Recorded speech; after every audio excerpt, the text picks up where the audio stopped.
Hi, and welcome to Mindful, Beautiful, and Thriving, a podcast series by Tharaka Foundation focused on youth mental health. Before we begin today's episode, I just wanted to let you all know that all content that is found in our podcast is created for informational purposes only. This content is not intended to be a substitute for professional medical advice, diagnosis, treatment, or therapy. Always seek the advice of your physician or other qualified health provider with any questions you may have regarding a medical condition, and never disregard professional medical advice or delay in seeking it because of something you have heard in this podcast.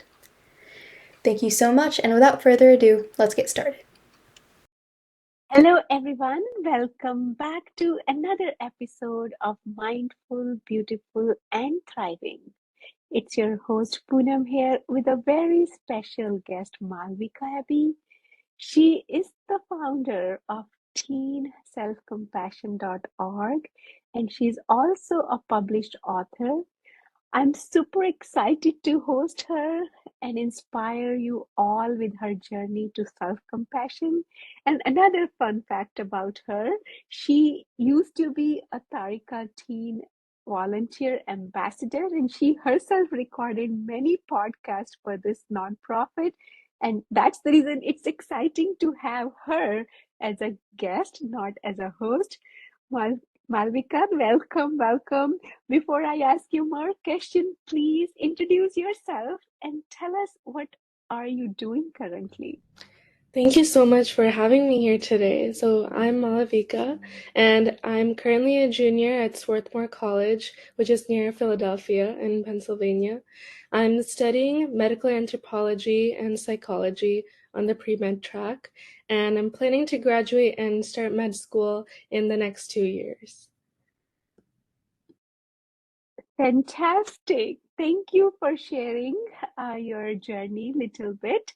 So tell me what inspired you to write your first book, The Gift That Keeps on Giving. So for me, I think it was partially my personal mental health journey and my interest in learning more about how to get through the competitiveness of high school and take care of myself through that. Because growing up, I just saw so many of my friends and classmates struggle, and I knew that I was struggling too. So there are a lot of things that I personally internalized. So I grew up in Cupertino, which is a pretty competitive area, at least educationally. So by the time I was like in late middle school, especially mid high school, I wasn't getting enough sleep. I was working way too hard, still feeling like I was getting nothing done. It was definitely really tough, but I thought all of it was pretty much normal because it's what I saw around me. But because I got very intrigued by this, I was like, this can't be right. I shouldn't be feeling so terrible all the time. I actually joined some more like mental health internships and like volunteering. Actually, Tharaka Foundation was probably the first mental health organization that I started volunteering with. And I started learning about mental health also in a professional and academic kind of way by taking classes and things, along with my own personal journey of introspection. So then it was around like my junior year probably that COVID started, and I had more time on my hands to kind of write down or reflect on some of the things that I was learning. So the book came about by chance because I I was like, okay, like why not just write like some poems or some blogs, or because I was already doing things like that for I was working with a company called Vivensity, and then different places like that. I was just like writing blogs, and I was like, let's make the most of this time and do more. And it started like a just like a passion project sort of thing, but because I had more time, I just kept writing and writing, and I was like, okay. I mean, I think I could make this into a book. And then I kind of went with that intention, and I started writing in the spring of my junior year, and then I finished, and then I formatted and made some like cover designs and stuff around the October of my senior year, and then published it then. So really my inspiration was kind of just having some work to get down all the things that I had been learning, because it felt really valuable and it felt like things that I could have used when I was younger, like 11, 12, 13. Um, And so it was kind of for myself, but then also for other people who felt just like myself. And I knew that there were people like there because all of my friends and all of my classmates would also say like, I just slept 5 hours last night. I just slept 4 hours. I'm so stressed. Like, I feel like I'm not doing well. And then, yeah, pretty much the same kinds of fears that I had. No, I'm so glad, Malvika, you did that. You had that feeling for others, and you said, I should not keep that goodness to myself. Rather, I should spread others so that they can be benefited. So, what message are you trying to give to the teens in your book? So, basically, every single chapter is on a different, like, small little, like, uh, mini lesson. But then I would say the ones that I think about the most, and sometimes I look back at the book, I like open it, I'm like, I haven't looked at this in a while. I want to see this again, and some things stand out to me because, even as someone who does mental health work, sometimes you really forget the lessons that you're sharing with other people. You forget to apply to your own life. Um, I think one thing is the concept of self talk and being aware of it because a lot of people, when we're just going about our daily lives, we have an inner monologue that says different things about ourselves, about other people, etc. Like, you're working on a task and there's a voice that says like, hey, why are you not doing that fast enough? Like, you're running out of time. That voice, we just think of it as our thought and we don't really make much of it, and we don't really try to change it either, as far as I know, because when I was younger I never really did that. I thought my thoughts equal myself. Like, Malavika's thoughts are a representation of Malavika as a person. So if I had any negative thoughts or critical thoughts, I would think, hey, like, this is just who I am. This is my personality. And I really internalized that and gave a lot of value to those critical thoughts. So I think just being aware of self talk from a little bit of a disconnected perspective and knowing that you are not your thoughts and you can rewrite them, and be conscious of them. I think that's a really, really big thing for me because it totally changed the game. All these years that I grew up, just saying like, oh, you're not good enough, or your work is not good enough, or um, like you're lacking in this way, you're lacking this other quality, other people are better than you in so many ways. All of those things that I told myself, I realized like, hey, all I have to do is come at it from another voice, the supporting voice, the cheerleading voice, and say like, hey, why are you talking like that?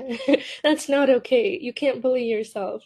And it's kind of like I have a whole scenario in my head. So even now, I obviously like, no one is still perfect. So even after writing the book and everything, I still get negative thoughts and I still get critical thoughts. So I still have to remember that every time those things come up, I also have to introduce the other voice in my head to say like, hey, like, what did we say about saying stuff like that? So that's, I feel like, the first big thing. And the second big thing is that we all make mistakes, and that being human comes with things like disappointments, like when you're growing, like taking steps back, ups and downs, like all of these things are just like part of the natural trajectory of life.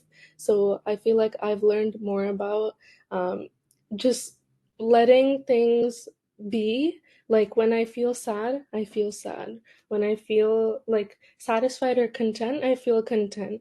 But I'm not always trying to analyze that or change that or be like, oh, you're not supposed to feel sad, you're not supposed to feel angry. Like, there's no really such thing as a negative emotion and a positive emotion, even though some psychologists call it that. It's just like the academic term, like a negative emotion, but it's not saying that you're not actually supposed to feel sadness, because it would be a very unnatural thing if we didn't feel sadness. Like, a person who is happy 24/7 is like, they're like an alien. That doesn't really happen to anyone. So just accepting when these things happen and telling myself, hey, like, you're sad right now or you're facing a disappointment right now, that's okay. And everyone goes through these things. And tomorrow will be a better day. And tomorrow you'll make a different choice or do something differently, or you'll forget that this happened. Or I'm able to comfort myself a little bit, and just accept whatever that it is that I'm going through. Malavika, thank you so much for sharing those deep insights. I can relate with you. I also experienced that kind and unkind mind within me, those two voices you were talking about. I also learned the art of filtering out those negative voices and nurturing positive voices which are uplifting. So, thank you so much for sharing that. And to your other point, making mistakes. I used to be very critical, of my failures, but I learned failures are part of my success. They're not opposite of success. I think that mindset shifting, that voice, like it's okay, you know, I will learn from it. I will grow, right? That's what I learned from you. And talking about acknowledging your own feelings, very important. And it's okay, like as you were saying, we do have a choice, and happiness is a daily choice. Yeah, this today is not okay. That doesn't mean tomorrow does not need to be okay. So you can choose for how long you want to stay in that state. So choice is mine. So that, that gives you so much empowerment. Nobody can make me happy. It's my choice. Today I'm choosing to stay with this feeling, but tomorrow I will choose different path. So that's very empowering. So tell me one more thing. You were talking about when you got time to write your book and all, and those high schools are very busy years. And now this is also the time when our high school seniors are busy writing college application. And I'm sure it is stressful time for them managing application work and those negative voices, right? So what is your advice to them who are going through this process? How can they be more graceful to them and compassionate to them? That's a great question. I think one thing is not putting a lot of pressure on yourself during the writing process or even after submitting college applications. That's like a very general thing to say. So, just more specifically, something that I try to do is I try to focus on getting something done every single day, meaning not done, something on the page, basically. So, if I opened up the Google Doc and I title the doc like Emory supplemental essay, and then I copy pasted the prompt for the supplemental essay, and then I just thought about it for 2 minutes. What would be something that would be good to write about for this essay? I counted that as like, yes, I did something that day. And like, that really made it easier for me because say I did that today, right? Tomorrow when I open up that Google Doc, the prompt is there and my like 2 minute idea might be like scroll down in like 2 3 words or something. So I'm not starting from zero, I'm starting from somewhere, and that actually makes it just so much easier mentally. I think like anyone who's writing college apps right now can like attest to this. Writing from a blank document is so daunting. Like you're just staring at the Google Doc or like a piece of paper and there's nothing on it and you're like, how do I just write a great essay right now? And it's just like too much pressure and too much to think about, and like just that anxiety of like, how am I going to go from a blank document to like a 300 word supplemental essay? Just that thought can feel debilitating and demotivating, and you just think to yourself like, I can't do this, and then you immediately put it off for like tomorrow or next week or like next week. So I would say my biggest advice in that sense, like more practically, is just focus on progress and don't focus on completion or polishing in the beginning. After you have done ideas, then you can get down a draft. Then after you have a draft, you can focus on making it polished and making it, what you want to actually submit. That's one thing. And then in general, I would say it really helped me personally to think of the writing process and the college application process as a whole as just like an exciting like stage in my life where I'm like, learning more about myself, solidifying what my interests are, like exploring different possibilities, like, oh, I might go to this state, or I might go to this school, or I might end up living in a city, or I might live in a town. um, I know that sometimes going into the process, especially if you're someone who lives in uh, the Bay Area or some place that's as competitive as the Bay Area, like it feels like there are very specific names that you should be aspiring to, like this school, this town, this major. Sometimes people get into the school that they want, it's not into the major that they want. So all kinds of things, like sometimes they just don't match up. And I realized that when I was going through this process, there are so many schools, more schools out there than I thought. I'd grown up hearing about the UCs and the Ivies and obviously like all of the top 20s. And I was like, oh, like as long as I get into one of those, like I'll be a successful person. But then I guess like when I was a senior, I really started to question that a little bit because I was also like writing about all of these things and mental health. So I was like in that space of mind, like I was like thinking about all of these things so deeply. I was like, what even is success, right? Because if I end up going to a top 20 and then I go there and I'm unhappy, or I'm working really hard and like I graduate and I'm just like, now what? Or like, there are all kinds of things that can happen, and you're not like exempt from disappointments or failures just because you go to Harvard. Like, I don't think it's as linear as I used to think it was. I thought that if someone goes to Harvard or Stanford, then they're just set for life and their entire life is going to be full of successes, and everyone is going to love you and you're going to be rich and famous, and all of that was really coming from a naive perspective, I feel like, because I don't know, I just thought like the ultimate goal in life is to get into a school like that. But actually, the truth is, when you go to college, you're only like 17 or 18. You have decades and decades ahead of you. And in my personal view, what determines like how those decades go are things like your people skills, like how you treat other people, how you have conversations, your confidence, how well you know yourself and your own interests, and how you can communicate to other people. All of these things actually make you very good at skills like networking, which are actually far more valuable in like today's society and like the workplace, I feel like personally. And after talking to like other adults and like people in my college and other people that I'm surrounded by, then something like, oh, like I did science fair and I won all these competitions when I was 16 years old, so I got into a top 20, and like that's it. And then I just banked my entire future on like that college acceptance.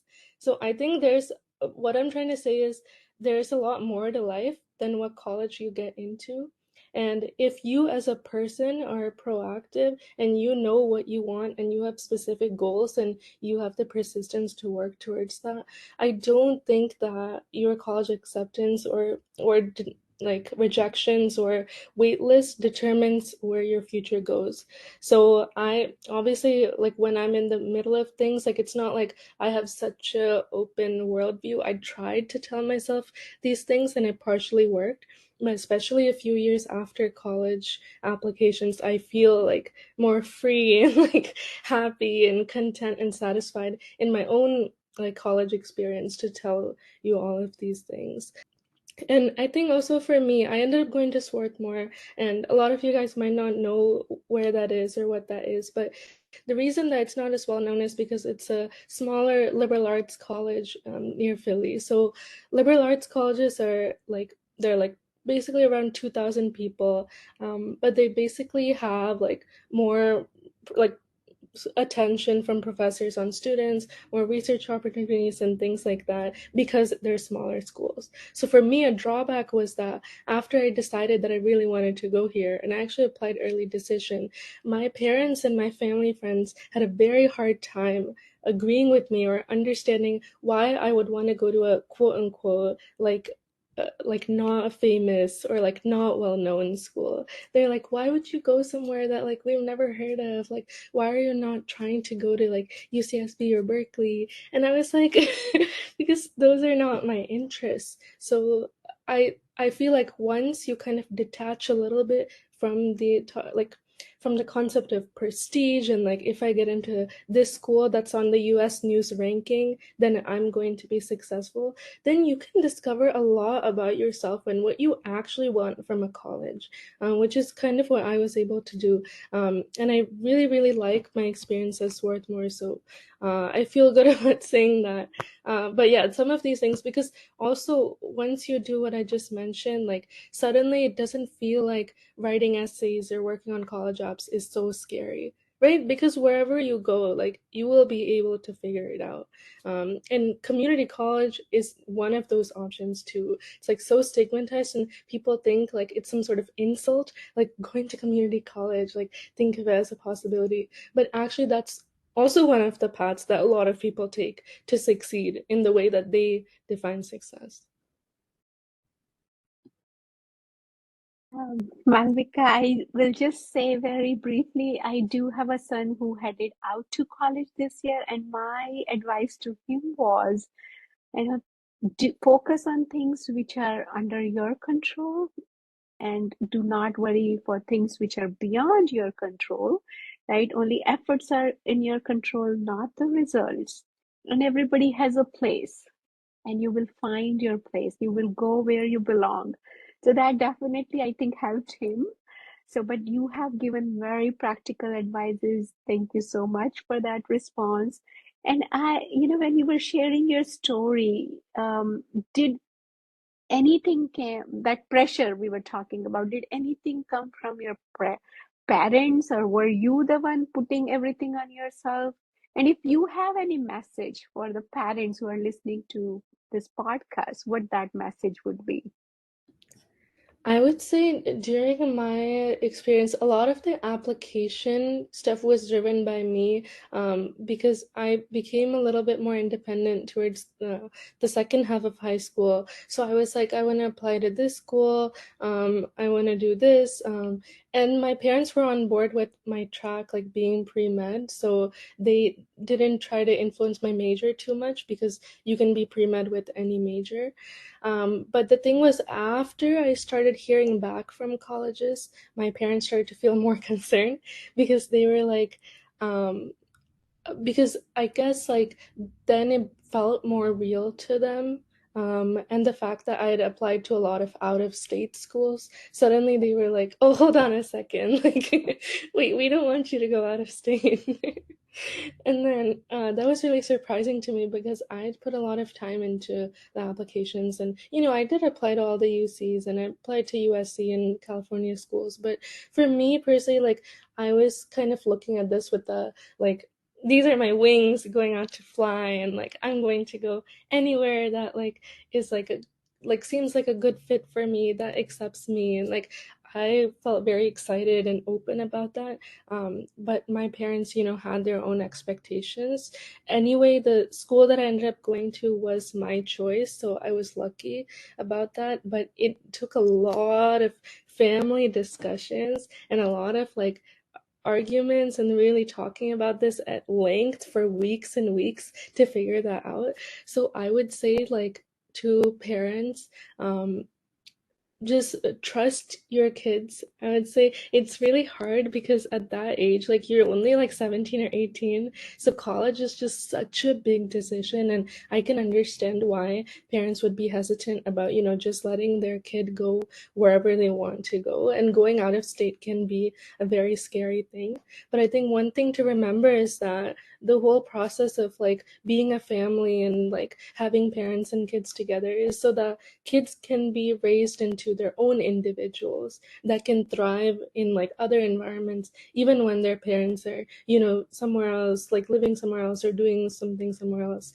And not exactly like the goal isn't really to make the children stay like close to home or at home for the rest of their lives, like, and grow up exactly like the parents, like same profession, same personality, same goals. Like there will obviously be some differences that develop as the kid grows up. So I think like it can feel sad, because I've heard my parents talk about this a lot of times, so I can empathize with their perspective.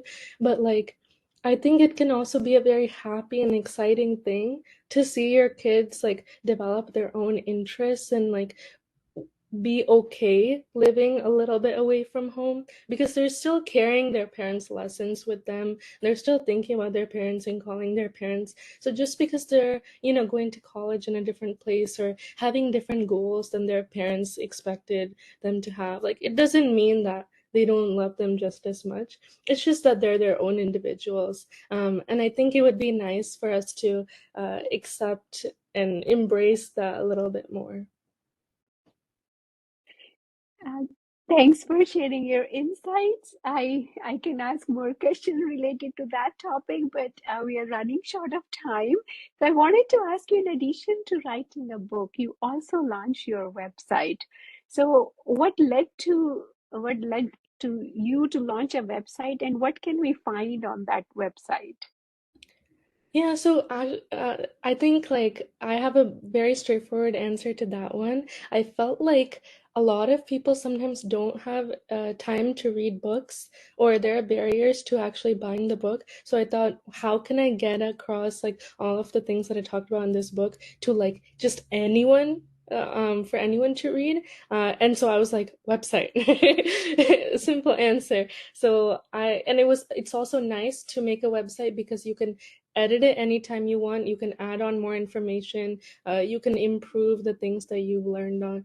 So I made the website as like an initial like storage of information online for anyone to read that had things that were relevant to my book. And I really expanded it. So some of the tools that are available on there, I have a lot of like other organizations and groups that I'm familiar with, their learning modules about different topics related to social emotional health. Like there's a unit on there about building resilience. There are some book recommendations on there about like love and relationships and how to foster it, because love is not just romantic, it's also between friends, it's also between you and your environment, you and your family. So lots of things about that. I also have some of my own blogs and articles, some videos from YouTube that have really helped me, infographics. It's really just like this huge platform for like all kinds of things that have really benefited me personally and that I've loved and read myself. And everything on there is free, which I really love, because when I was younger I used to look at like random organizations websites, and a lot of services were like paid, and like I don't know, I always felt, and like some things were like links to therapy, and there are various barriers why people can't access therapy. Maybe in their household they're not allowed to do therapy, or different things like that. Some households it's very stigmatized. So these are things that are kind of a step below that, where you can learn better how to help yourself in an accessible way. There are also some definitions of things that other people would have heard of but not really understand, like what is gaslighting, what is like relationship abuse, or what exactly does self-criticism look like all sorts of things like that. But yeah, it's really just like anything that you'd want to know around self-compassion, friendships, relationships, and even like motivation and school support, because I've had a lot of teenagers that I've talked to also look at my book in the perspective of like, how can I do better at school? That's not exactly the focus of my book, but I think that's something a lot of kids are thinking about in the Bay Area. So I also put a section on there to help with that. Wonderful, wonderful. So I highly recommend all my audience to go and check Malvika's website, teenselfcompassion.org, and also read her book, The Gift That Keeps on Giving. So, Malvika, I'm very grateful to you for finding time from your busy schedule and sharing your journey and your great insights with us. I am hoping you will write your second book soon and won't stop writing more. You are such an inspiration to the younger generation and many, many more generations to come. And to tell you frankly, I felt so inspired talking to you. So it's not only younger generation, but you're inspiration to every age group. So keep doing the great work, and I wish you tons of success in your journey. Thank you very much. Thank you. You are listening to Mindful, Beautiful, and Thriving, a podcast series by Tharaka Foundation. As part of our youth series, we will be releasing new episodes every Friday, so make sure to continue to check those out. We hope you enjoyed this podcast, and thank you so much for listening.